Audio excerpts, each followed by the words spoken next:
This year, I'm thoroughly enjoying giving these lectures on hidden treasures at the Creation Evidence Museum.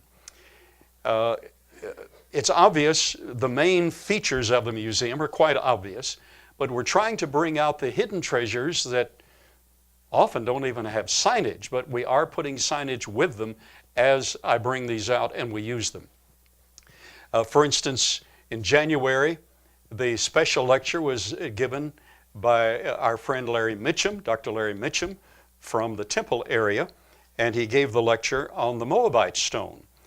And we had had for 2.5 decades the face of the Moabite stone. Very few copies of it were ever made. We got this through Australia, and the Australian, Dr. Clifford Wilson, got it from the British Museum. And we bought it from Dr. Wilson, and we've had it all this time, but Dr. Mitchum then added the 3 dimensions to it. So it's in full profile, and you can see it upstairs. The Moabite stone lists the name of the house of David, lists Yahweh, the sacred name of God.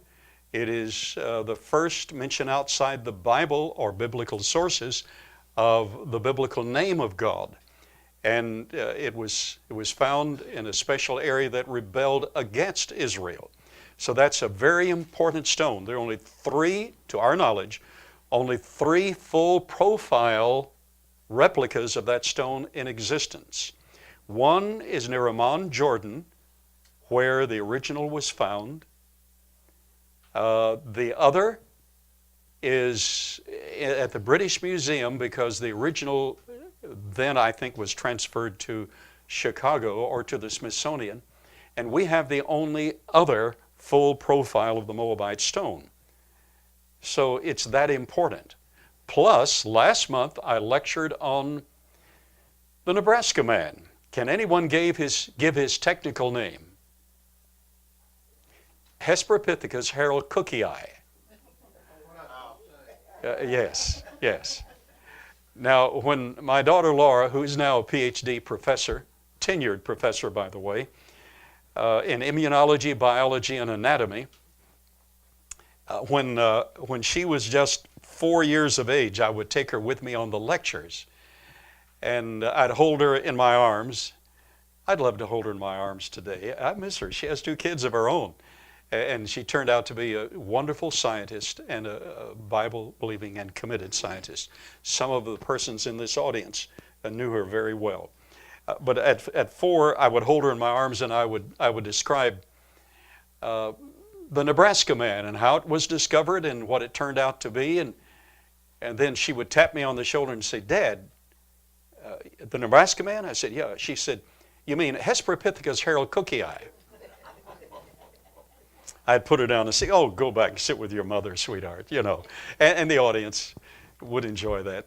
But our family grew up like that. Today, the lecture is on one of the pivotal moments of history. That is not an exaggeration.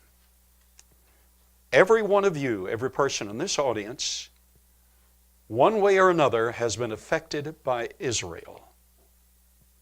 All Israel, before the coming of Christ in prophecy, anticipating his appearing, all Israel subsequent to the rejection of the Messiah, to this very hour, all Israel is affected by what happened on the day these artifacts were deposited.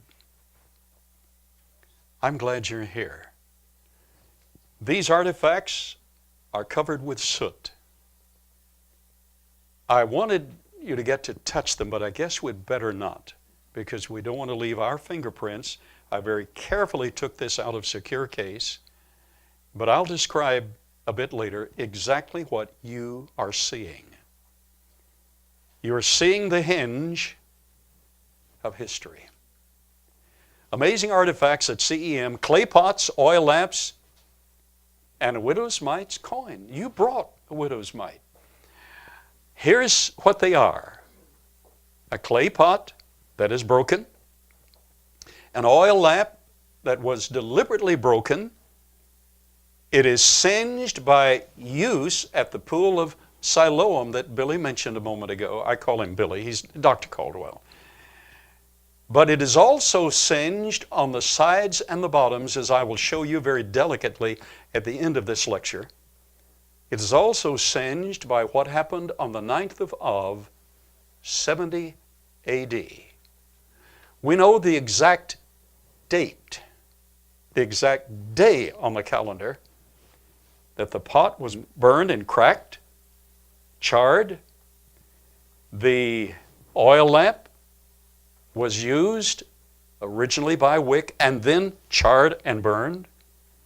We know the day the very widow's mites that are here were deposited.